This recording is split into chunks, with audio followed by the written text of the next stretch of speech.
OG Rose, and today we're going to be talking about Chapter 2 of Book 1 of Belonging in II.1, Neurodiversity, They, and Nash Equilibria. We have already asked the question, how does anyone leave Plato's cave on their own? Which was what we orbited with Chapter 1. We also asked questions such as, how does anyone determine what is worth thinking about, that it is worth thinking about, what's worth thinking about, inspired by voicecraft. We also asked, how does one move beyond Bistocentrism, inspired by Nietzsche? And today we're going to be talking about continuing that line of thought and how we might indeed think about leaving Plato's cave on our own, because that seems basically impossible. What kind of thinking could allow one to do something that seems so impossible, which we could allude to Benjamin Fontaine. So we're going to be continuing that line of thought. To start, we're going to be talking about the work of my friend Lorenzo, who does tremendous work on the question of neurodiversity and its relation to game theory, problems like the prisoner's dilemma. You could also think of the work of, say, like a Kenneth Arrow, people like that. And Lorenzo, he also has a really great TED Talk. I would suggest, and that I would suggest checking out. And he and I have had a few conversations on his work. And really, a way to think about Lorenzo, and he's been inspired by Deleuze, people like John Nash, is really this idea that when it comes to a situation like a prisoner's dilemma, rational activity is precisely what makes the problem so difficult. It is not stupidity, it is not a lack of rationality, but being logical itself that leads to issues. So what do, right? Um, if in fact it is a certain kind of thinking that the society associates with being educated or well informed that leads to these prisoners' dilemmas, or what I will call rational impasses. And by that, the idea is a impasse is something that when you hit, you can't go through it. And I think basically Nash equilibria are rational impasses. It's where a different kind of thinking is required. And what we'll talk about is non-rationality, which the very lack of that term, I think, in the English language has contributed to this problem, because we tend to think of the opposite of rationality as irrationality, when it is not the case that everything non-rational is, as a result, irrational. Thinking that way actually makes a lot of these game theory problems worse. But to start, Lorenzo in his presentation will talk about the interesting kind of this experiment you have of these people passing a ball, and you're asked to kind of count how many times the ball passes. And there's a lot of things that actually shift on the screen, like a gorilla walks into the frame and goes away. I think the number of people changes. There's a lot of stuff. I think a ball color changes. There's a lot of different things that happens that most people don't notice. And the reason for this, one of the reasons for this, is motivated perception. It means when I tell you to look for something, you tend not to notice everything else that's going on. And this also can kind of lead to, when we tell people to think about problems, if they only enter into a rational frame, they have a kind of motivated thinking that's motivated to be rational, it's very difficult for them to think non-rationally. But, why would you ever think that having focus could be a bad thing, right? There's a lot of writers today that talk about the lack of focus, with attentionalism, dopamine, Instagram, TikTok being quite bad. But then there's another side of it where just because you have focus, if it's an overly motivated perception, you may miss things. So Lorenzo will talk about this experiment.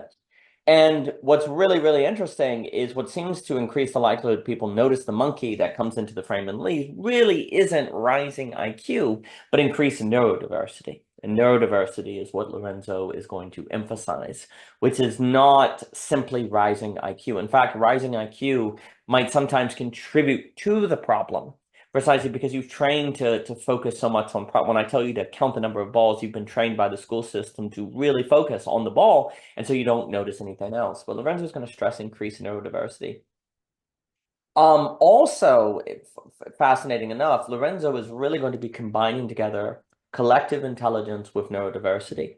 And he'll talk about aggregated multiple perspectives. And the more you get a lot of people to come together that also are neurodiverse, the better you become at solving problems. And he makes an example of the gumball guessing experience or prediction markets, as collective intelligence.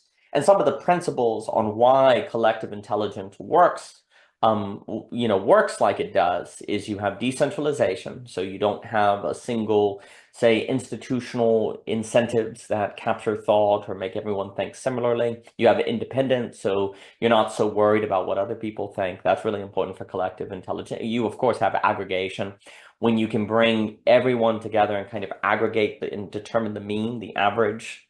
But the final key principle that Lorenzo really wants to emphasize is diversity. You have a diversity of backgrounds, which leads to different ways of thinking. And because you have those different ways of thinking, that's going to increase the probability that you make an accurate assessment. We talk very often in OG Rose how the true isn't the rational and how the rational is relative to what you believe is true.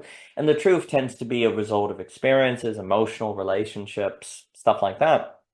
When you have a lot of different people, you have a lot of different, dare I say, truths or backgrounds, and thus people's rationality is organized differently, approaching the same problem. And when you aggregate all those things together, especially when they are outside of institutional incentives that can kind of capture thought in a Deleuzian sense, well, then you tend to get very powerful results. But Lorenzo really wants to emphasize the diversity element in neurodiversity, such as you see in Asperger, Down syndrome, and things like this, because actually in these different ways of thinking, you get certain abilities to think through problems that is not found at all. And Lorenzo makes many, many examples. And if you don't include that different quality of thought in your aggregation, your problem solving potential will be a lot less. He notes how neurodiversity and collective intelligence works. It works against bubbles and inflations in markets. It helps in science, it helps in politics. And he also just makes the point that collective intelligence is already affecting our lives. The question is only its quality. What's the quality of this collective intelligence? Is it all shaped and captured by institutions, or does it have neurodiversity that's part of the picture? Now, critically, one of the reasons we tend to actually move away from diversity, as talked about a lot in Belonging Again, Part 1, is the greater the diversity, the more difficult it is to handle the collective. It tends to make people anxious. It makes people struggle to understand one another. And so what ends up happening often when we talk about diversity, we tend to honestly reduce it to a single variable, which causes bad outcomes, which ultimately is going to suggest the need for a new social infrastructure, which I'll talk about as the social coordination mechanism, which the liminal web is expressing. I've talked about that at Theory Underground. I've talked about that with Tim Adlin at Voicecraft, Cadell, and others. And I think ultimately that's going to occur. But so for example, if diversity gets reduced down to skin color, or it gets reduced to sexual orientation or geography, well, yes, that's better than nothing, but a single variable, you could have many people of different ethnicities that all come from white collar backgrounds or similar economic status, and thus the effectiveness of the diversity will be a lot less, and thus the likelihood of good results from your collective intelligence will be lower, right? So one of the tricks here is you need somehow to get an aggregation of diversity that is diverse in its diversity, per se. Like your defining of what is diversity is not captured by a single variable. Unfortunately, once you get to institutions, thinking like a Mercedes Olsen or someone like that, we want to be able to quantify diversity. So it tends to get reduced to a single variable, and then it's not really that effective. So you need to have a diversity of what diversity is, but then, of course, how in the world do you coordinate that without leading to a lot of chaos and conflict?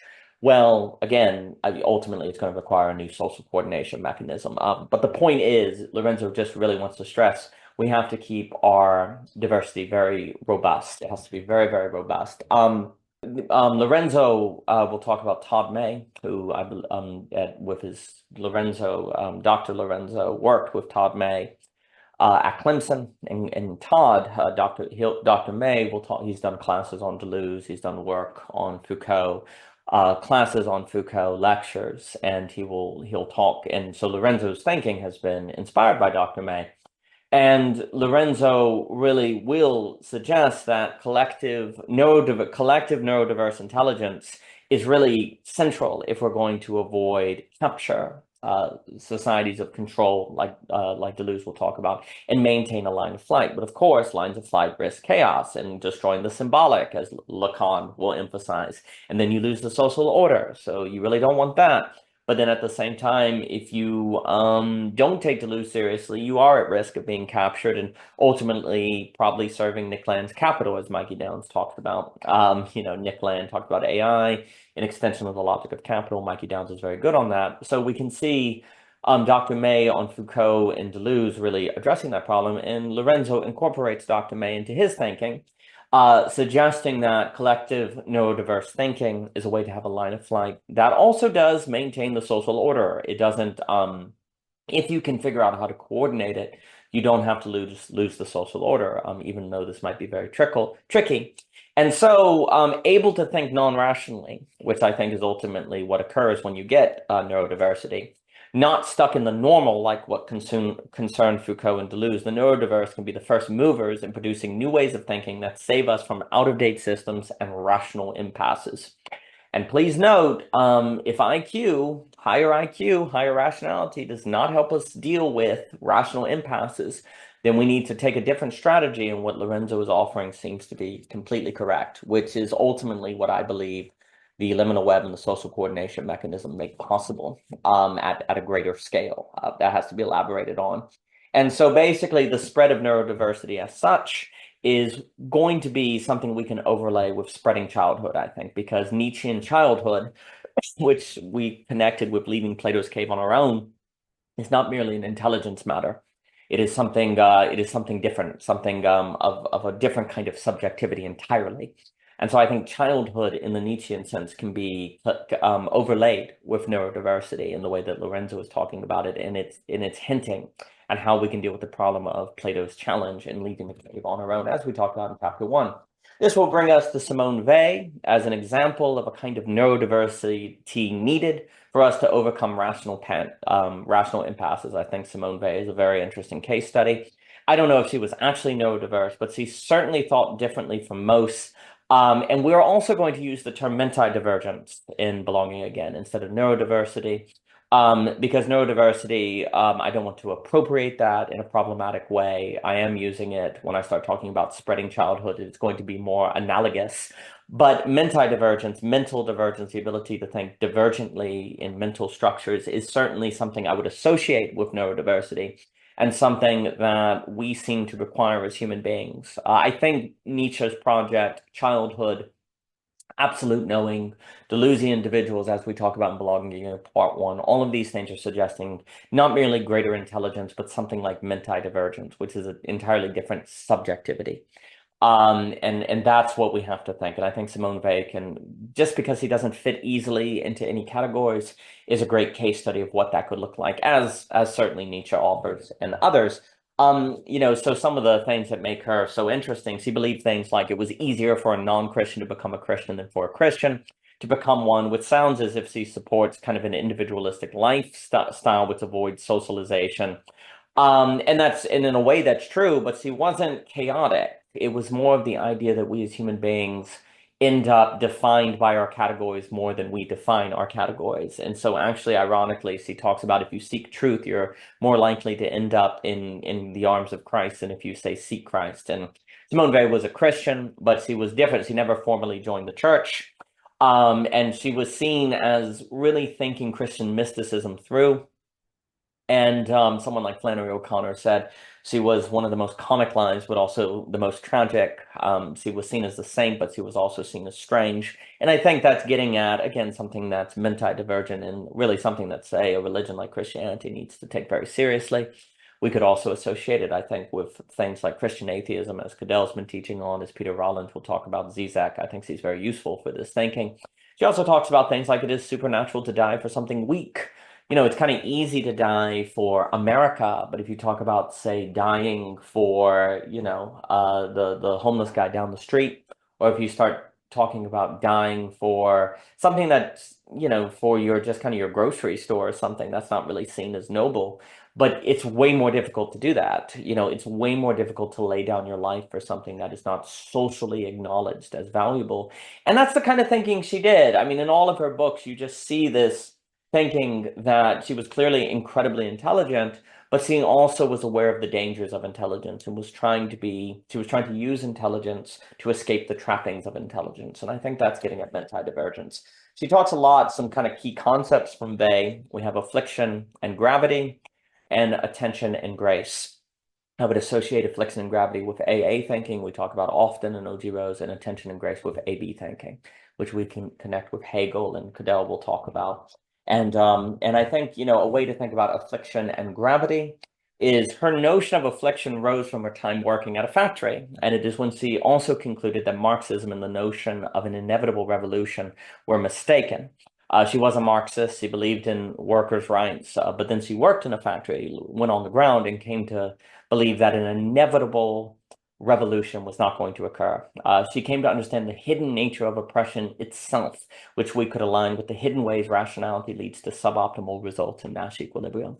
And I'll associate this later with discourse in Kafka. Like oppression, it comes to be internalized. You realize that there's an affliction. You're entrapped in yourself. So you don't even really see yourself as oppressed. The oppression becomes internalized. And once she understood that, she really came to focus on the spiritual and the religious, like in the mystical in Christianity, because she is going to really emphasize that change in spirit first. Now, this doesn't mean she thinks there's a hard break between material conditions and mental conditions. She believes that basically the material conditions train us mentally. So that's it. They're always mediums. If you medium conditions are incubating us, so it's just simply not so simple. It's a feedback. She understood there was a feedback loop. A lot of people now understand there's a feedback loop between the external and the internal. But she's aware of these, you could say, sociological realities before many people are aware of these sociological realities. She writes, oppression proceeds exclusively from objective conditions. They wrote, which means our situations influence how we think, and furthermore can influence us not to think, which is to say it becomes rational to shut off our minds. And by objective conditions, he means like the object world external from you. And you see, because the conditions create the impression that's internalized, you lose the capacity to see the conditions as oppressing you. And then you can ultimately get into things like Zizek, if you come to enjoy your death drive, enjoy your oppression. I think that's another layer you can add to what Vey is noticing. And she also kind of talks, interesting enough, about how there's something about the modern condition that creates this unique affliction. And it brings to mind Ivan Illich's disablement.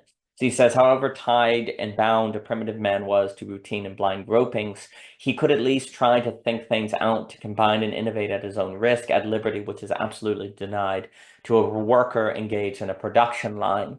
And this, again, I think it creates a certain radical enclosure. You, in the past, yeah, you may have been groping and not know what's going on, but you at least have the idea that I have the ability to, say, make a fire. I have the ability to make my own living, where today, under wage labor, you're more disabled. You have to be part of a machine and do one task, and you're incapable of doing all the other tasks. So there's a certain disablement that occurs, and Ivan Illich will talk about that, and that further leads to the oppression.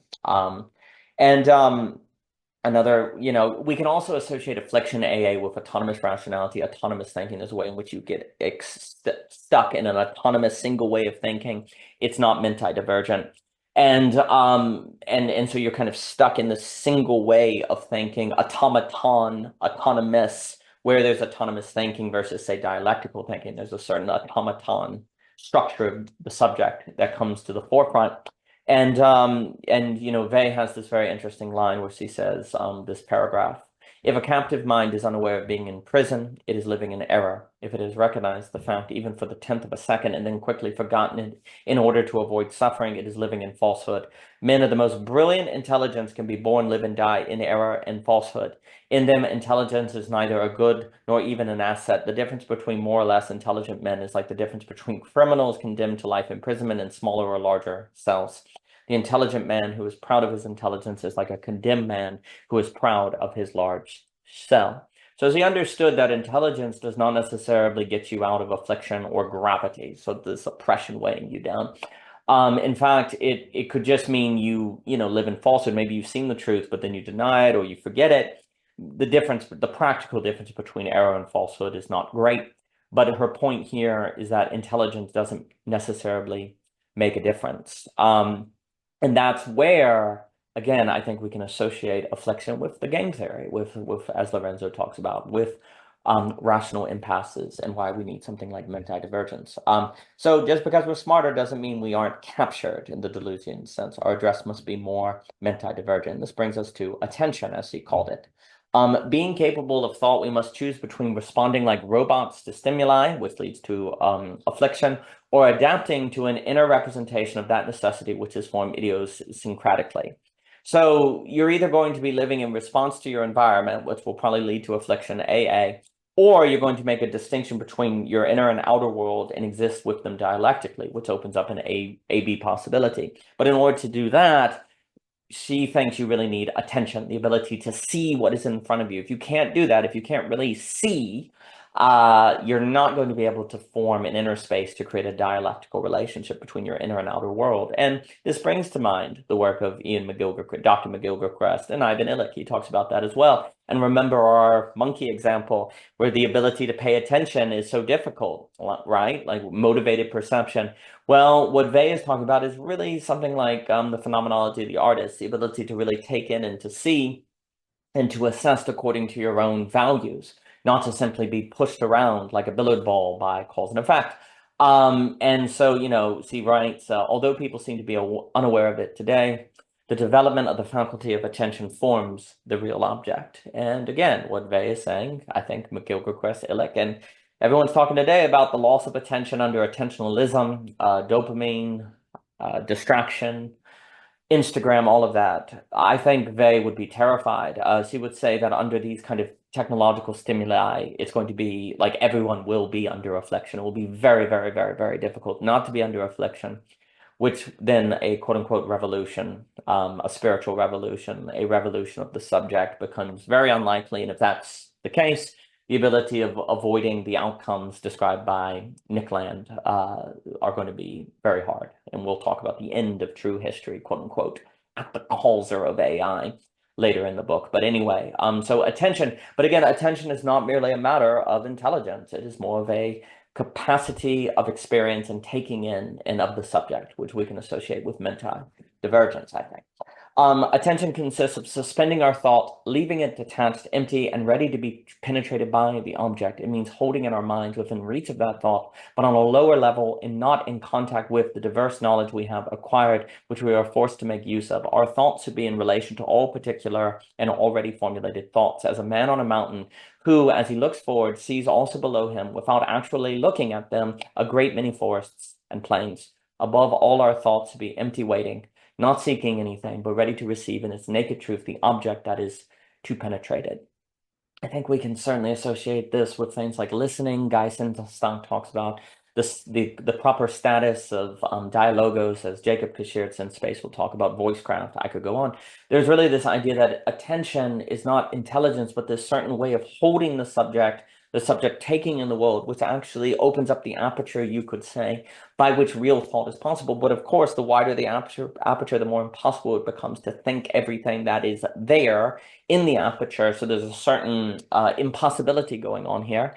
But that very impossibility is what is needed to avoid rational impasses, as we talk about with Benjamin Fondaine, Levi Seston, and I think Simone Weil can be associated with that.